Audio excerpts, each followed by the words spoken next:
Boa noite, meus irmãos. A graça e a paz de Cristo a todos. Amém?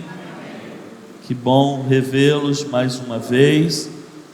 Hoje é a última quinta-feira do mês e, como fizemos em nosso planejamento, toda última quinta-feira do mês é a quinta do Celebrando a Libertação. Serão 12 passos, irmãos, que nós faremos, começando em março, como começamos mês passado, e terminando em fevereiro. Então serão 12 passos, com 12 temas distintos, que em algum momento, imagino e espero que possa falar a sua vida, e que o Espírito Santo de Deus possa agir, trazendo libertação. Não pelo poder da minha fala ou pela minha pessoa, mas pelo poder da palavra de Deus. Você crê nisso?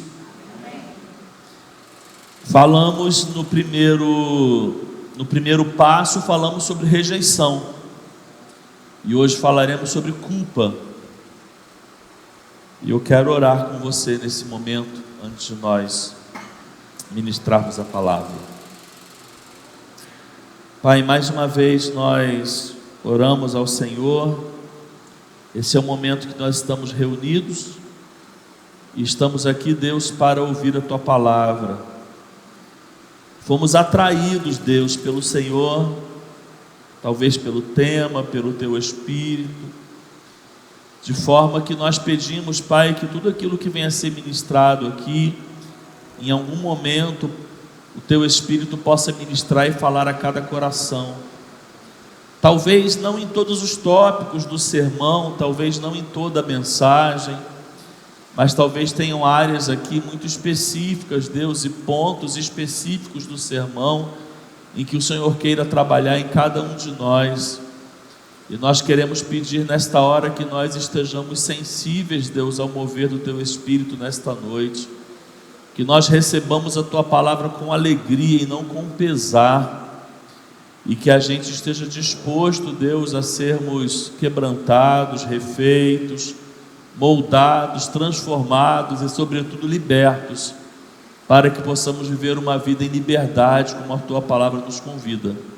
Assim eu oro no nome de Jesus, amém. O texto-chave da nossa mensagem está lá no Salmos 32, versículos 1 e 2, que eu te convido a lermos juntos, toda a igreja. Como é feliz aquele que tem suas transgressões perdoadas e seus pecados apagados.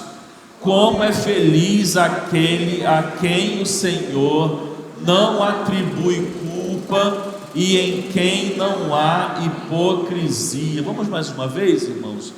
Como é feliz aquele que tem suas transgressões perdoadas e seus pecados apagados.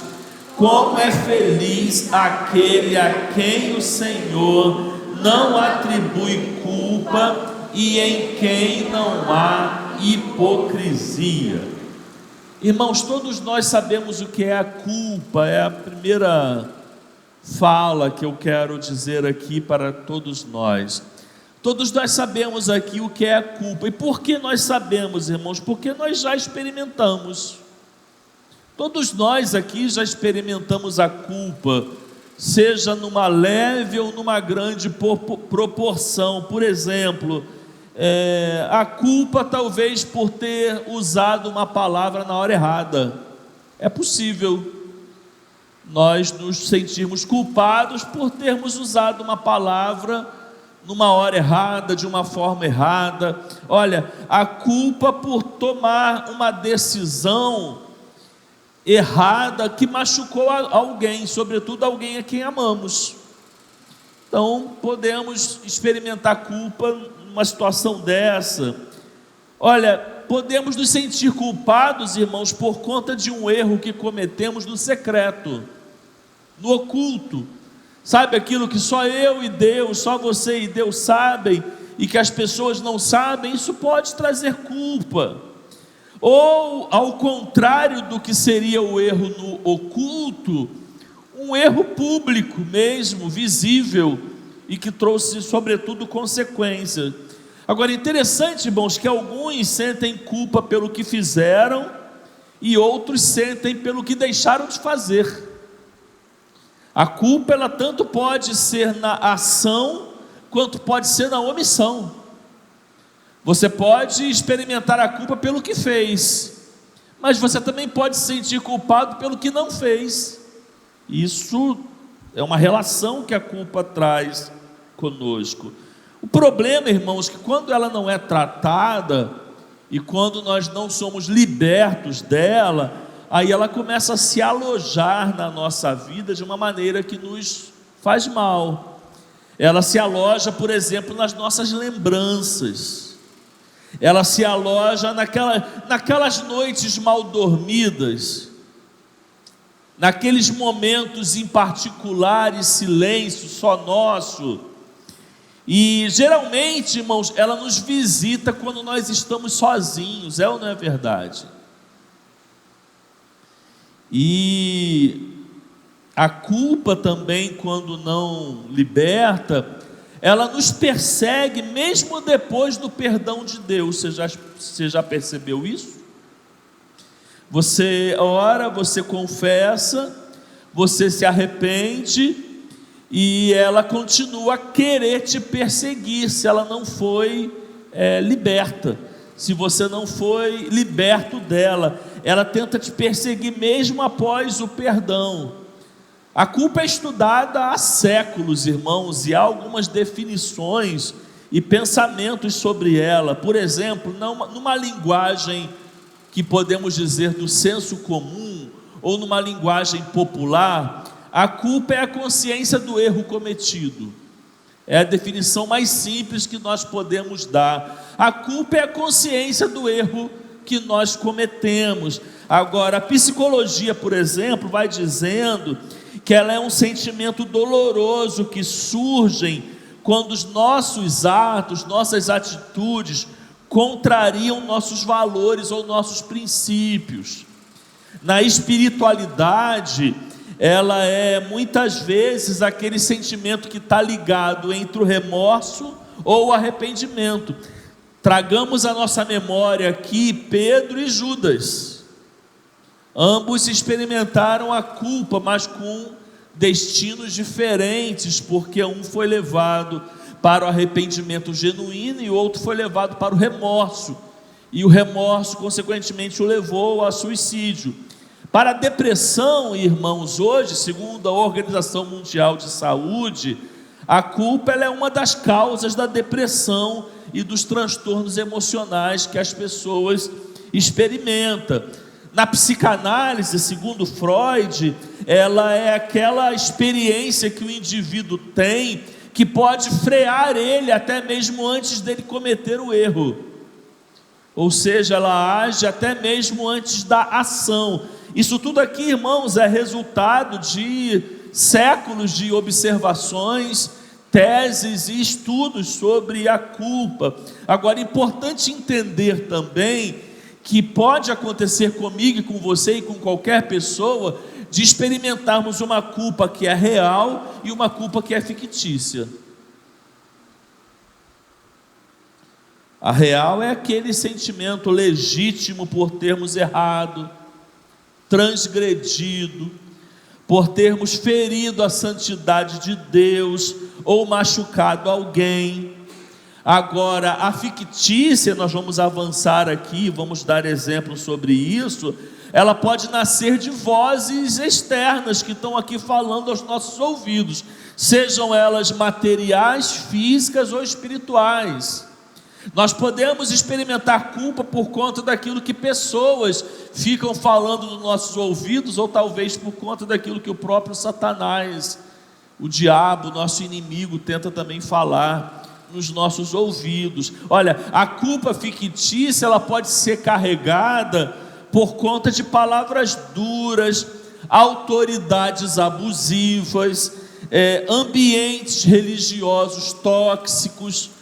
E nós vamos falar sobre isso. O ambiente da religião ele pode ser bem tóxico, e em vez de pregar a graça, ele pode pregar a culpa. Tem muita gente hoje que, por conta da religiosidade, do que vivenciou, carrega culpas fictícias, culpas que não era para carregar, e isso tudo está relacionado à culpa.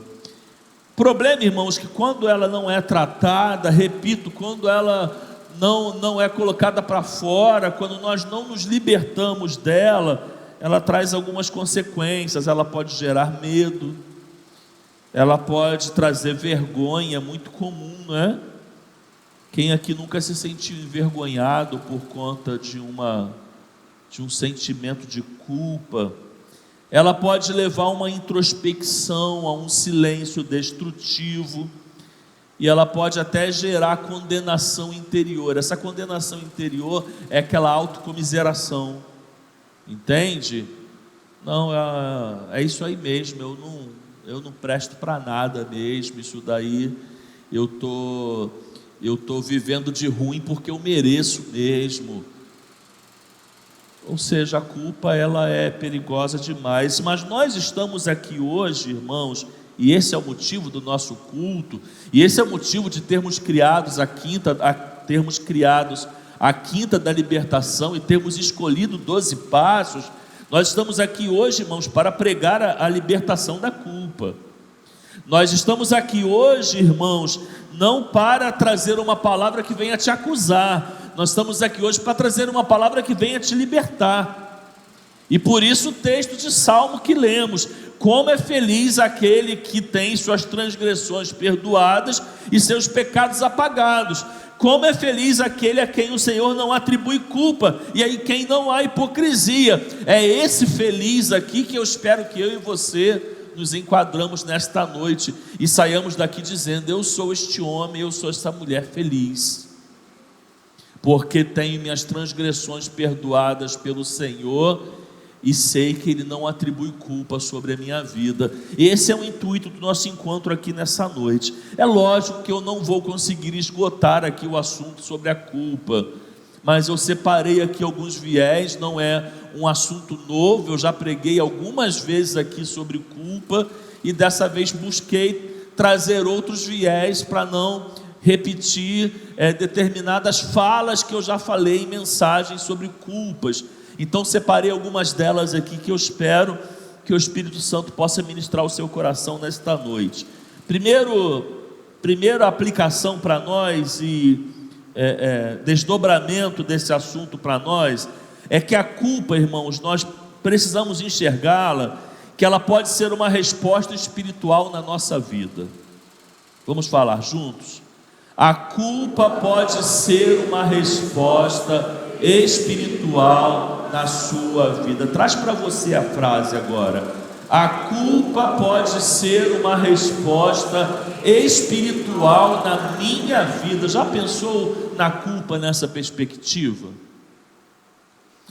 Esther Carreño, que foi a psicóloga que nós trouxemos para falar no Congresso de Mulheres, ela bateu muito na tecla que não existem emoções ou sentimentos em nós que sejam 100% reprováveis, que sejam 100% jogados fora, que não valham de nada, que até mesmo em sentimentos ou emoções que podem nos levar a viver coisas muito ruins, há sempre algo bom a se observar e aprender com isso, porque são inerentes ao ser humano. Foi criado, por Deus. Nós somos seres humanos criados por Deus, e isso é inerente ao ser humano. A própria Bíblia vai dizendo: irai-vos, mas não pequeis, porque há um tipo de ira que, embora seja um sentimento que a gente olhe de forma pejorativa, que possa nos levar a algo que não seja pecado. Por exemplo, a ira contra a injustiça. Você entende? A ira contra a injustiça é uma emoção que nós estamos experimentando, que, embora na sua maioria ela seja ruim, ela está nos levando a algo bom. A ira contra uma cena em que alguém está sendo oprimido, maltratado.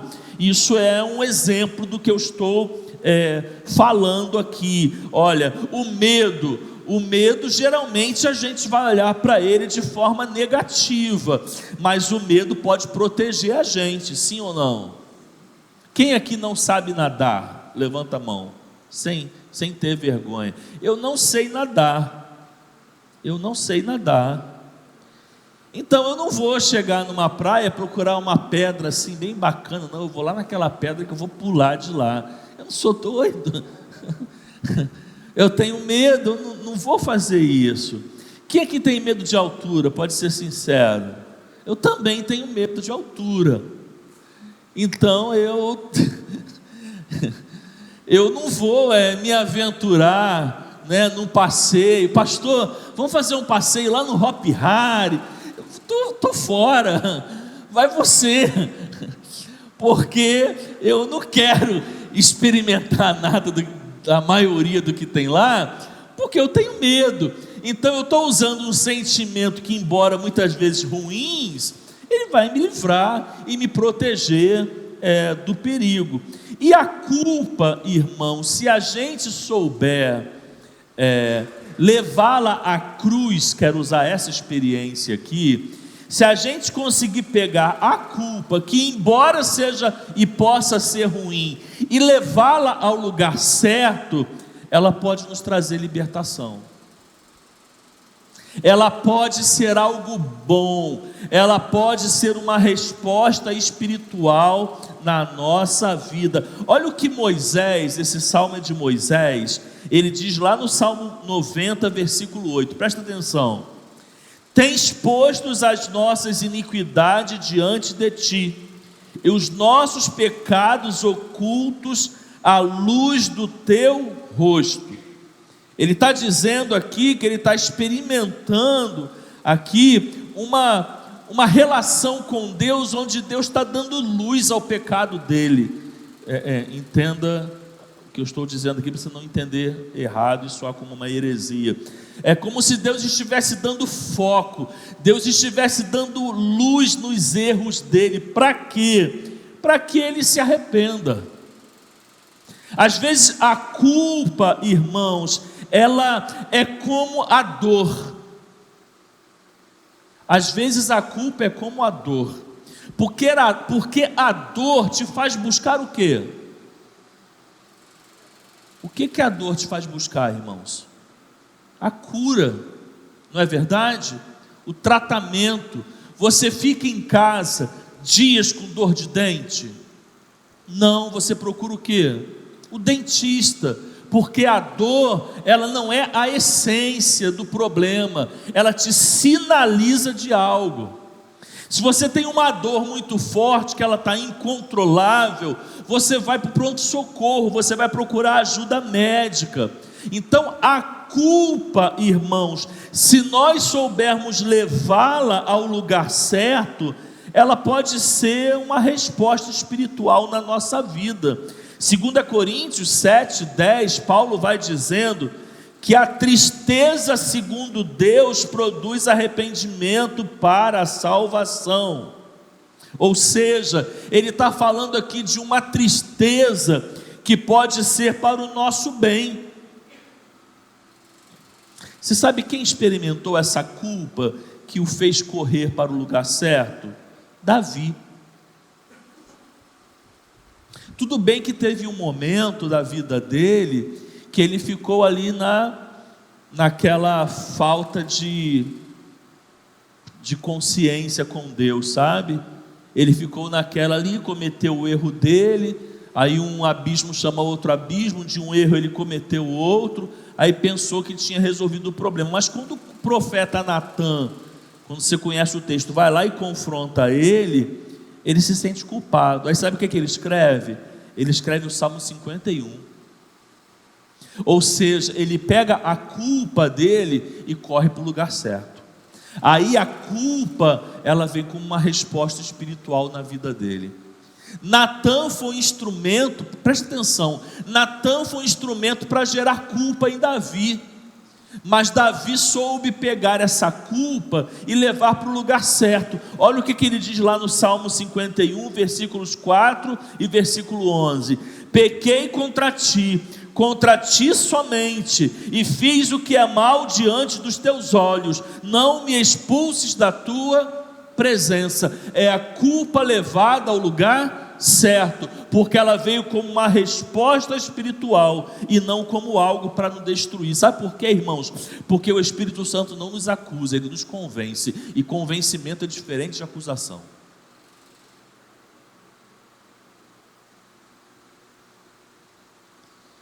Martin Lloyd-Jones vai dizendo que a prova de que alguém nasceu de novo não é que nunca peca, mas é que não consegue mais pecar em paz.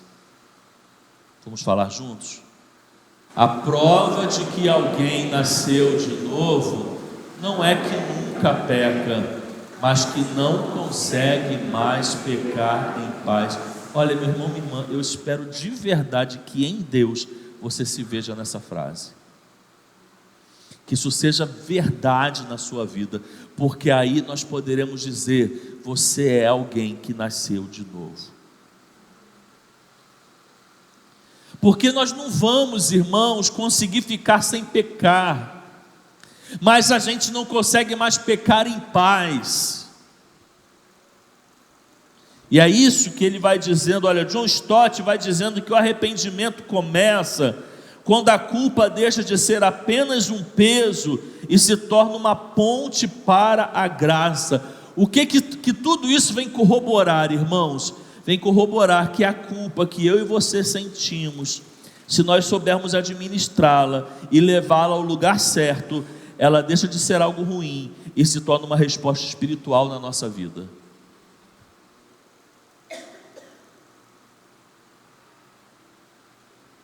Amém? Segundo lugar, segundo ponto que eu trouxe para a gente conversar, é que algumas religiões podem alimentar a culpa em vez de libertar. E aí me perdoe agora fazer uma inclusão no meu próprio sermão. Agora eu colocaria assim: algumas religiões ou pessoas podem alimentar em nós a culpa em vez de libertar-nos. Porque às vezes não é nem a religião em si, são pessoas que fazem parte dela. Porque tem gente que adora agir para alimentar a culpa em você e não para te libertar dela.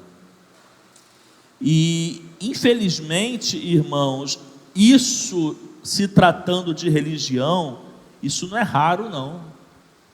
Uma religião que alimenta a culpa em vez de libertar. Porque nós vivemos uma época, irmãos, de muita transição, né, na doutrina. Vou usar a palavra da doutrina. A gente já viveu um período muito diferente do que vivemos hoje, né? Pastor não pregaria de blusa de malha, né? Era quase um pecado sem perdão o pastor pregar sem gravata. Eu estou falando disso para não falar da tatuagem, tá?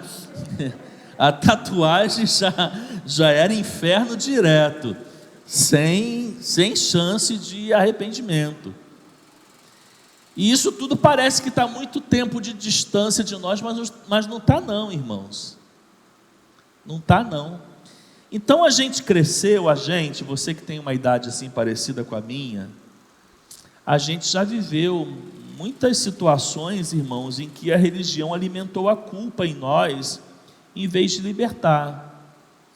E aí, se em algum momento, se você faltasse um culto de domingo, por exemplo, para levar a sua família para um momento de lazer, você ficava culpado, você se sentia culpado. E talvez naquele momento era a melhor coisa que você deveria ter feito, levar a sua família para um tempo de lazer. Mas por conta da religião e da liderança opressora, talvez aquilo te trouxe culpa, porque quando você voltava no outro domingo, o que mais tinha era aqueles, me perdoe, irmão, às vezes eu sou muito sincero, era aqueles enviados do inferno para ficar te cobrando porque você não veio no domingo passado.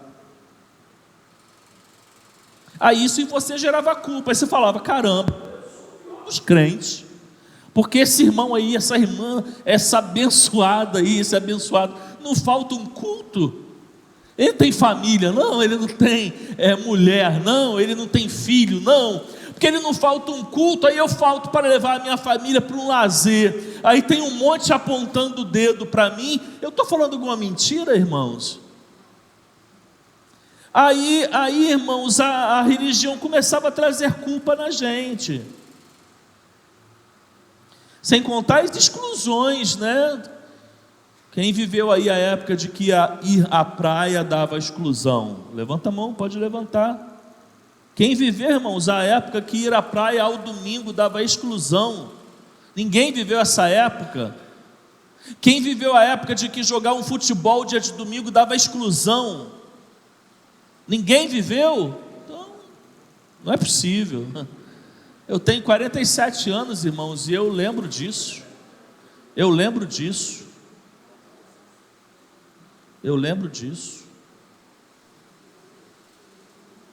Principalmente nas igrejas mais pentecostais, talvez por isso não tão comum aqui, e principalmente nas igrejas mais carentes em termos de comunidade. Quem já viu crente fazer passeio, mergulhar na piscina de calça e camisa de manga comprida? Levanta a mão.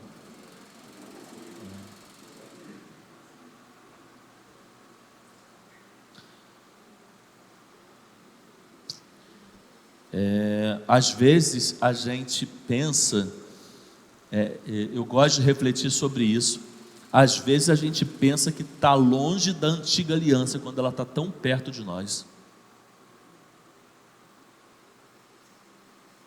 Às vezes a gente pensa que está de fato vivendo na nova aliança, quando a antiga aliança está amarrada nos nossos ombros. Ou seja, é quando muitas vezes nós vivemos a religião focada no moralismo,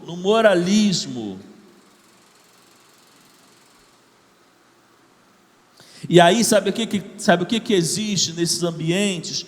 Palavra dura de líderes ou pais espirituais que confundem correção com condenação. Eles não corrigem, eles condenam. Líder espiritual não é chamado para condenar, líder espiritual é chamado para corrigir. Correção é diferente de condenação. Olha aqui, tu para com esse negócio, se tem alguém aqui, de você dizer que é discípulo ou discípula de alguém, hein? Pelo amor de Deus, hein? Você não deixa ninguém mandar e dar ordem na tua vida não, hein? Você não deixa ninguém dizer o que você tem que fazer, o que você tem que deixar de fazer não, hein? Porque na ética pastoral, quando nós estudamos, nem isso um pastor pode fazer, dizer o que a pessoa tem que fazer. Isso é um dos princípios da ética do aconselhamento, é conduzir a pessoa a refletir sobre o caso, mostrar a ela os caminhos para que ela decida qual decisão tomar. Se você está debaixo de algum jugo, onde alguém está tomando conta da tua vida e dizendo o que você deve fazer, você sai fora disso. Então esses ambientes religiosos, ele tem palavras duras, irmão, de líderes, que não corrigem, condenam. E aí traz peso, você não pode faltar domingo nenhum, você não pode fazer nada com a sua família, você tem que estar sempre na igreja, você tem que doar tudo que você tem para a igreja, e nós não fomos chamados para isso não. E aí começa uma pressão constante por performance, como se santidade dependesse exclusivamente da força humana. E aí esses ambientes, irmãos, são tóxicos.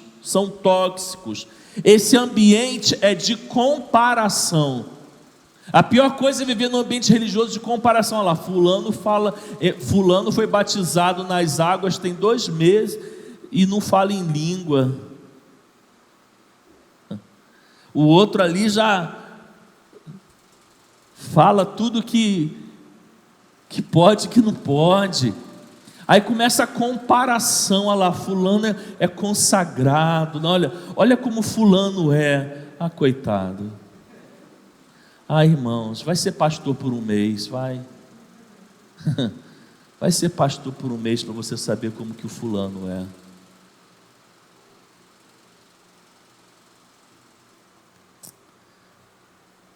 O evangelista Lucas, transmitindo palavras de Jesus, vai dizendo lá no capítulo 11, versículo 46: ai de vós também, intérpretes da lei, porque sobrecarregais os homens com fardos difíceis de carregar, e vós mesmos nem com um dos dedos tocais nesses fardos. Olha, irmãos, que fique claro aqui, eu faço cobrança aos líderes que estão sobre a minha liderança.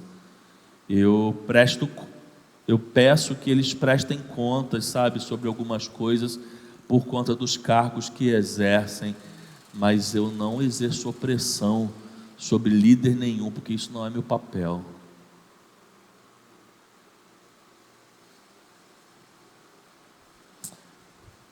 Olha, alguns sabem que são salvos pela graça, mas vivem como se fossem sustentados pela performance. Sabem que são salvos pela graça, mas vivem como se fossem sustentados pela performance. É a maldição da antiga aliança que não desgruda de algumas pessoas. Não vivem o que está em Gálatas capítulo 5, versículo 1. É para a liberdade que Cristo nos libertou. Permanecei, pois, firmes e não vos submetais novamente a um jugo de escravidão.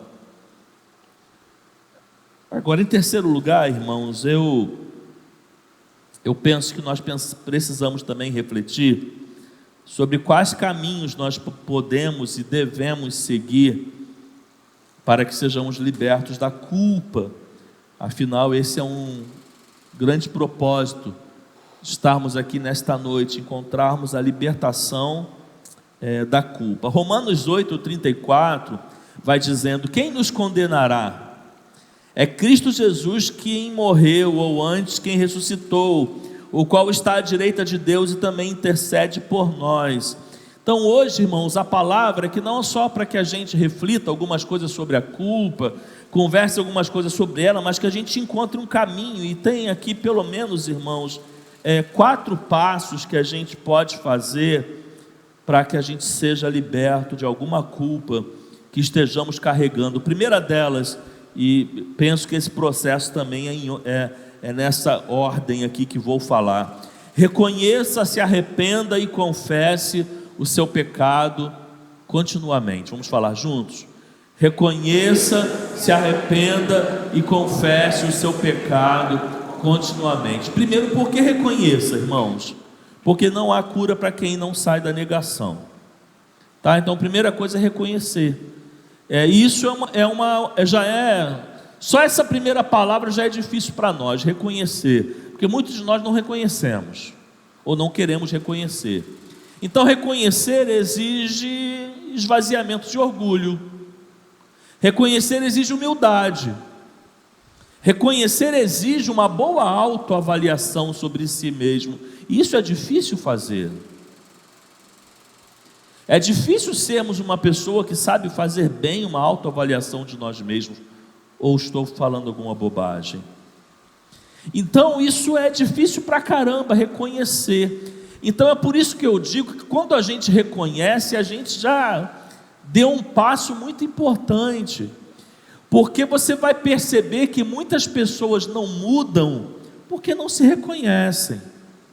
Muitas pessoas estagnam, muitas pessoas passam anos e anos na vida sem mudar nada. Por quê? Porque não se reconhecem. Então, para que haja um marido melhor, tem que ter o quê? Reconhecimento de que existem falhas. Para que haja uma esposa melhor, tem que ter o quê? Reconhecimento de que existem falhas, e por aí vai. E na culpa não é diferente. Eu preciso reconhecer o meu erro. Eu preciso. Poxa, eu estou culpado aqui, me sentindo culpado porque eu falei da forma errada e falei da maneira errada. Se eu não reconhecer, eu não vou ter mudança. Não sei se eu já contei essa, não faz muito tempo, nós fomos num restaurante, eu, Lívia, Hélio, Ana, Leandro e Rafa, e a gente ficou com muita raiva lá do atendimento, mas eu fiquei com mais do que todos eles. Eu fiquei com mais do que todos eles. E aí no final ali eu me exaltei, eu briguei, eu falei, eu reclamei, eu chamei atenção, e a gente saiu dali numa situação desagradável. Pensa numa situação desagradável, você ser mal atendida, a pessoa não ter jogo de cintura. Eu poderia ter falado tudo que eu falei na minha razão, mas a forma que eu falei, eu perdi minha razão. Aí a gente saiu dali, eu fui para casa, mas eu já fui para casa com culpa. Eu já fui dirigindo o meu carro com culpa. E aí eu não me contive, eu procurei lá o WhatsApp da casa e escrevi lá um texto bem grande e narrei o que tinha acontecido e me desculpei. E aí eu consegui ficar em paz. Mas por quê? Porque eu reconheci. O problema, irmãos, é que tem muita gente fazendo e repetindo isso ou situações parecidas com essa e não estão nem aí, ó. E ao contrário, estão se achando certos. Porque você vai conversar, é isso que diz: não, eu não levo desaforo para casa, não, comigo não tem isso, não, comigo é isso mesmo. O problema é que, ao contrário de reconhecer, tem gente fazendo isso e muito mais, irmãos, e nem esquentando cabeça e ainda se achando certo. Olha, isso para um cristão é feio demais e é errado. E é errado. Então a gente precisa reconhecer. Depois a gente precisa se arrepender. Por que se arrepender? Porque se não tiver arrependimento genuíno, a gente vai continuar fazendo. Aí eu reconheço, mas eu não mudo. Aí adiantou? Ah não, eu reconheço que mas eu não mudo. Aí no outro dia eu faço igual. Eu reconheço e na próxima oportunidade que isso vem na minha frente, eu faço idêntico, eu repito. Por quê? Porque eu não me arrependi. O que é o arrependimento, irmãos? O arrependimento é a mudança de trajeto. O arrependimento, irmãos, é a transformação da mente, é a mudança no coração. Então eu não só reconheço, eu me arrependo e eu confesso. Ah, mas Deus não é onisciente? Mas tem coisas que você precisa confessar na sua oração. Deus viu o que você fez, mas confessa para Ele. Confessa. Dobrou seu joelho lá para orar? Confessa para Ele. Foi lá no teu quarto, está no teu carro dirigindo, está ali tocando uma música, está no seu momento espiritual com Deus? Confessa para Ele: Deus, eu reconheço, eu me arrependo e eu confesso isso aqui que eu fiz. Agora eu preciso fazer isso o quê? Continuamente. Sobre o mesmo caso? Não, sobre os outros que eu vou vir a fazer, porque eu vou reconhecer, me arrepender e confessar de um erro, e amanhã eu estou sujeito a cometer um outro erro. Eu vou precisar de novo reconhecer, me arrepender e confessar. Olha o que Provérbios 28:13 diz: quem encobre suas transgressões jamais prosperará, mas os que as confessa e deixa alcançará misericórdia. Vamos ler juntos? Quem encobre suas transgressões jamais prosperará, mas os que as confessa e deixa alcançará misericórdia. Aí está a explicação do porque muita gente anda e não sai do lugar. Porque enquanto você carrega o seu pecado de estimação, enquanto você tem lá o seu quartinho sujo, que você esconde só aquilo que você e Deus sabe, mais ninguém, você não prospera, você não avança, você não cresce, você não amadurece, você não muda. Ao contrário daquele que faz, alcança misericórdia e sobe mais um degrau na caminhada cristã, que é o que a gente precisa fazer a cada dia, ser menos pior do que nós fomos ontem.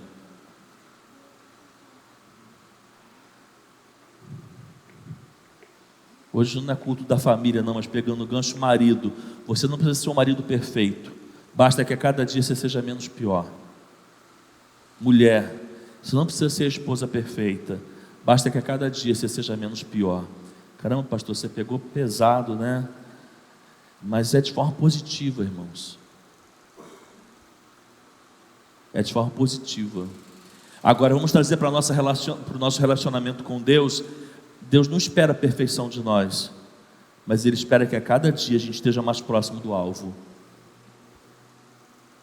E que quando completar a nossa carreira aqui, a gente seja muito melhor do que quando nós começamos ela.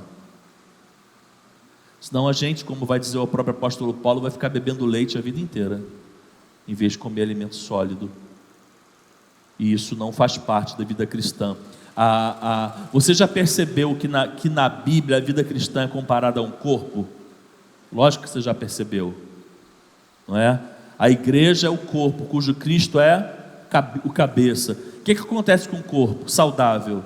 Ele nasce e cresce e amadurece. Ele só não nasce, cresce e amadurece se tem algum problema nele. Então, espiritualmente, se você não nasceu, cresceu e amadureceu, é porque tem algum problema em você. Se não há problema, você vai nascer, você vai crescer e vai amadurecer. É isso que a gente precisa. Segundo lugar, como passo para a gente alcançar a libertação, a gente precisa aceitar o perdão de Deus como verdade e não como sentimento, porque muitas vezes também é o que acontece com alguns irmãos. É querer comparar ou querer pensar no perdão de Deus na perspectiva daquilo que é perdão para a gente. Se tem um caos que a gente pode se meter, é querer pensar em Deus a partir das nossas emoções. Esse é um grande caos que a gente pode se meter. É eu querer pensar no amor de Deus com base naquilo que eu entendo de amor. Você está entendendo o que eu estou dizendo?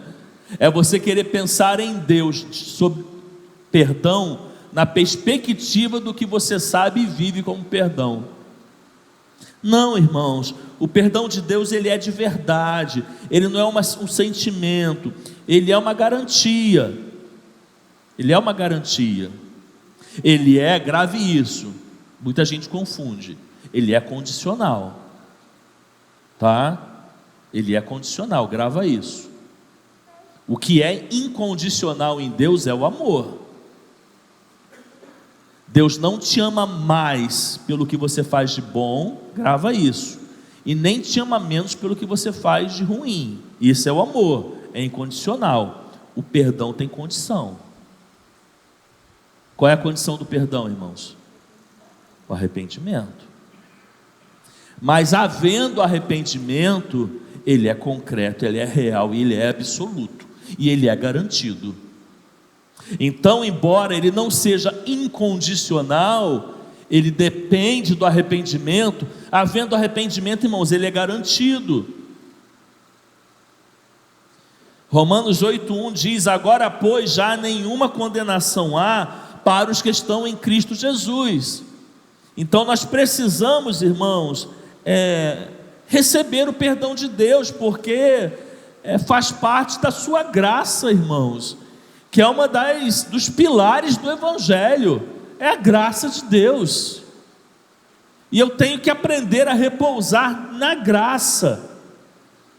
Por pior que tenha sido o que eu fiz, ou o que eu cometi, mas eu me arrependi, eu confessei, eu abandonei. Agora, irmãos, perdoe-me a comparação, é deitar na rede, irmãos, e deitar nos braços da graça.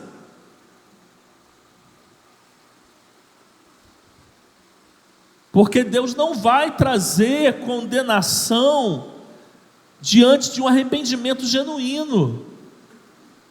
e sincero. Terceiro passo para que você seja liberto da culpa é romper com a autocomiseração.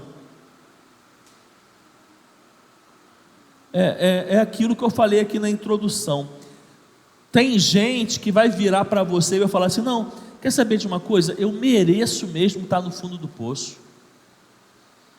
Eu mereço viver no fundo do poço. Não, está tudo dando de errado para mim, não, mas eu mereço. Tem gente que vai dizer isso para você, irmãos. E aí ela vai começar, sabe fazer o quê? Se alimentar da dor. Tem gente que se alimenta da própria dor. Ela assume a sentença para ela. E ela se acha a pior das pessoas. Mas a Bíblia vai nos ensinando que Deus nos chamou para vivermos libertos. Jesus nos ensina, irmãos, que a cruz é maior que o nosso passado. A cruz é maior que a minha falha. A cruz é maior do que a minha culpa. Por isso que o salmista lá no Salmo 42, num salmo que é muito voltado também para essas questões emocionais, dá uma ótima exegese sobre isso, ele vai dizendo: por que estás abatida, ó minha alma? E ele vai se indagando a si mesmo. É como se ele estivesse dizendo aqui: olha só, por que eu estou me sentindo culpado? Por que eu estou abatido? Não, eu espero em Deus, pois eu ainda o louvarei. Ele não está se conformando com o estado de alma no qual ele se encontra. Muitas vezes é o que eu e você precisamos fazer. E que história é essa de que eu mereço o fundo do poço e que é bem feito para mim? É bem feito para mim nada. Eu tenho um Deus que é maior, que me perdoa, que me restaura, que me liberta, e é nessa que eu vou. E aí a gente, em quarto lugar, segue em frente, sem olhar para trás. Já falei isso aqui 500 vezes. Passado é muito bom, mas tem hora que, se tem uma coisa que a gente precisa fazer, é não olhar para trás. Tem hora que não é para olhar no retrovisor.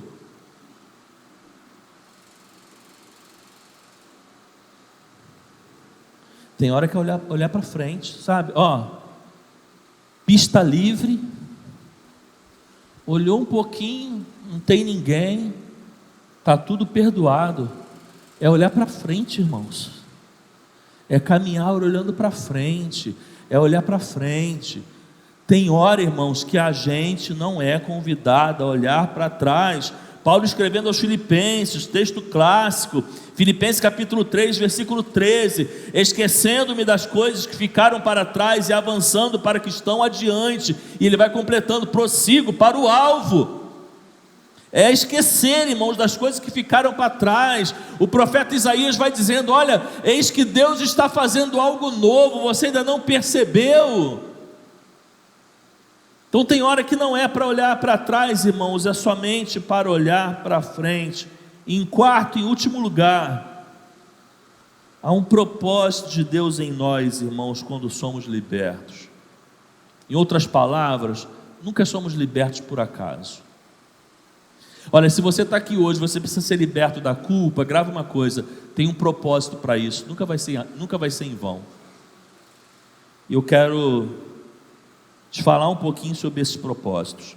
Lá em 1 Timóteo capítulo 1, versículo 16, um personagem muito conhecido na Bíblia, que teve um passado muito negativo, que era Saulo e depois se tornou Paulo, ele vai dizendo a respeito de si mesmo: olha, para que em mim, o pior dos pecadores, Cristo Jesus demonstrasse toda a sua grande paciência, como exemplo para os que hão de crer nele para a vida eterna. Você pode ler isso comigo?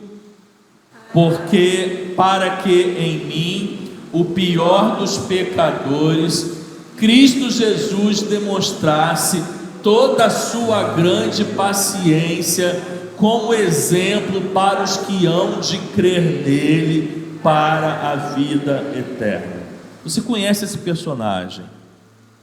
Esse personagem perseguia e matava cristãos.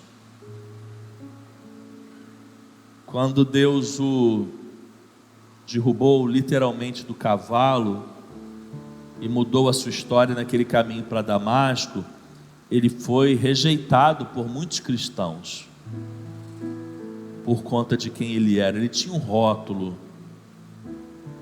e isso digo eu, não o Senhor, tá? Digo eu agora. Eu imagino que em alguns momentos Paulo precisou levar sua culpa para a cruz de Cristo, porque eu imagino que ele pudesse ter experimentado esse sentimento muitas vezes. Não é nenhum absurdo pensar isso. Ele poderia muitas vezes ter se lembrado de coisas terríveis que ele fez. Ele consentiu, por exemplo, na morte de Estevão, que era um dos líderes da igreja. Ele poderia, irmãos, ele era um ser humano igual a mim e você, ele poderia em algum momento se sentir culpado por isso. Mas quando ele escreve aqui a Timóteo, esse versículo ele é maravilhoso. E ele não poupa a si mesmo, aqui há reconhecimento. Para que em mim o pior dos pecadores, ele poderia dizer um dos pecadores, ele não fala o pior dos pecadores. Ele está reconhecendo a si mesmo. Ele e ele continua dizendo: Jesus Cristo demonstrou toda a sua grande paciência, para que eu servisse de exemplo para aqueles que virão a crer na vida eterna. Então ele está dizendo aqui que até a libertação que Jesus faz em nós tem propósito na vida do outro. A cura que Deus traz em nós tem propósito na vida do outro. A cura que Deus traz em nós tem propósito para a nossa vida, mas também tem propósito na vida do outro. Quais são os propósitos, irmãos, de uma cura e de uma libertação da culpa, por exemplo? É Paulo que vai dizendo, olha, um desses propósitos pode ser demonstrar a paciência que vem de Deus. Olha, irmãos, se é uma das coisas que a gente pode glorificar o nome de Deus nesta noite, é que Deus é paciente conosco. Irmãos, Deus é paciente conosco. Como Deus tem paciência conosco. E é porque Ele tem paciência conosco, irmãos, que a gente não precisa viver preso às nossas culpas. Ele é paciente. Você sabe o que é uma pessoa paciente, ainda que você não seja. Você sabe o que é uma pessoa paciente. Você tem referência de alguém que é paciente no seu círculo social. E eu quero dizer que muito mais que isso, Deus é paciente conosco.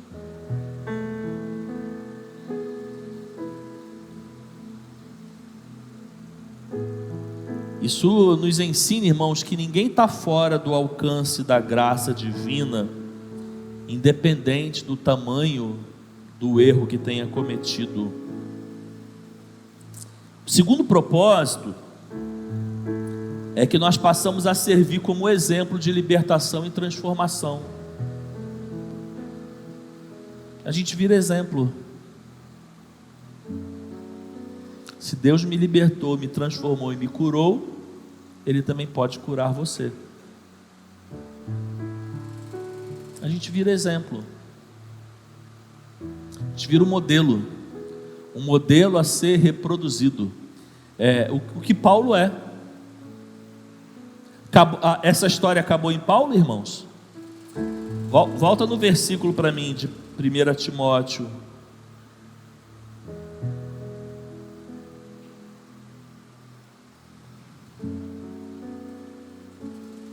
Timóteo 1,16. Essa frase se esgotou em Paulo, irmãos? É ruim. Essa frase ecoa há 2000 anos. E já ecoou na vida de muitas outras pessoas. Por quê, irmãos? Porque a gente se torna exemplo. Um modelo a ser reproduzido. Olha, se eu era quem eu era e hoje eu sou quem eu sou, é porque Deus fez e eu me torno um exemplo daquilo que Ele pode fazer. Isso inspira outros a crerem em Cristo.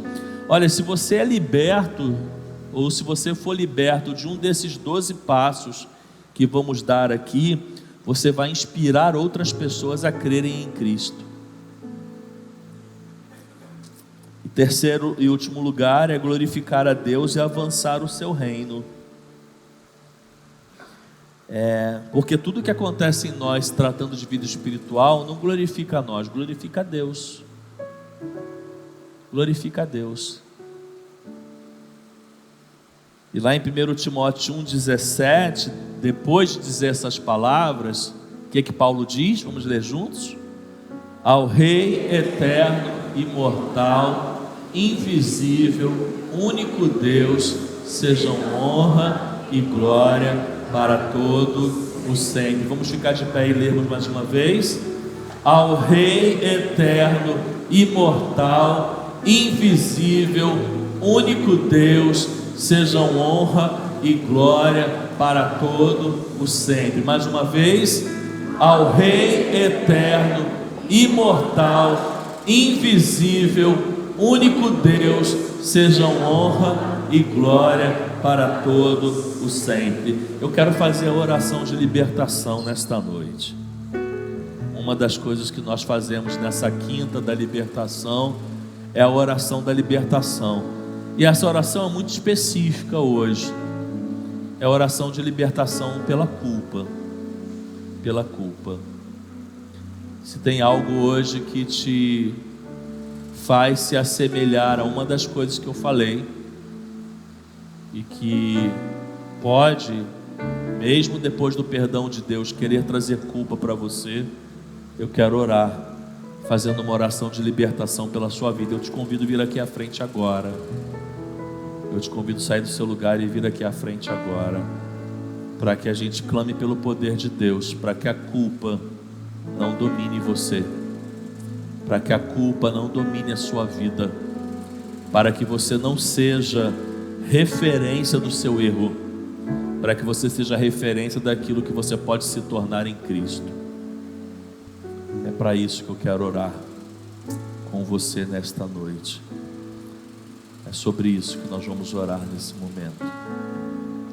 Pai bendito, amoroso, misericordioso, cheio de graça e compaixão, nós gloriamos, nós invocamos, nós exaltamos o Teu nome aqui neste lugar. E nesta hora, Deus, mediante a pregação da Tua palavra, onde há todo o poder, onde a Tua palavra nos ensina, Pai, que a Tua palavra é poder do Senhor. Eu peço, Deus, nesta hora, e eu oro na autoridade do nome de Jesus, para que sejam libertos, Deus, nesta noite, todos aqueles que ainda se encontram, Deus, em algum momento estagnado, preso, amarrado, paralisado ou bloqueado, Deus, por conta de alguma culpa, Pai. Na autoridade do nome de Jesus, eu repreendo agora, Deus, esse sentimento que tem trazido escravidão na vida dessas pessoas. E eu, Deus, eu profetizo nesta hora, Deus, a cura, a libertação e a transformação no interior e sobretudo nas atitudes, Deus, de cada um aqui. É na autoridade do nome de Jesus, Pai, que eu oro, para que sejam libertos, Deus, pessoas que estão aqui nesta noite, homens e mulheres, sejam libertos da culpa, Pai, sejam libertos deste fardo, sejam libertos deste peso, Deus, para que possam caminhar em leveza, para que possam caminhar, Deus, em santidade, para que possam caminhar em liberdade, pois foi para a liberdade que o Senhor nos chamou, foi para a liberdade que o Senhor nos libertou, foi para vivermos livres que o Senhor morreu na cruz do Calvário por nós. Então, Deus, mediante a Tua palavra, que não haja condenação sobre a vida desses que aqui se encontram, que haja liberdade, Pai, que haja um toque especial do Teu Espírito Santo nesta noite. Essas pessoas sejam tocadas pelo Senhor agora e sejam libertos, Deus, de toda a culpa, de todo sentimento, Deus, que aprisiona e paralisa, Pai. Que haja cura aqui neste lugar, isso aconteça nesse momento, Pai, no nome de Jesus. Faça-nos, Deus, sair daqui diferente da forma que entramos, e não nos sintamos culpados. Entendamos que somos libertos pelo teu sangue derramado na cruz do Calvário. Eu oro assim no nome de Jesus. Amém e amém.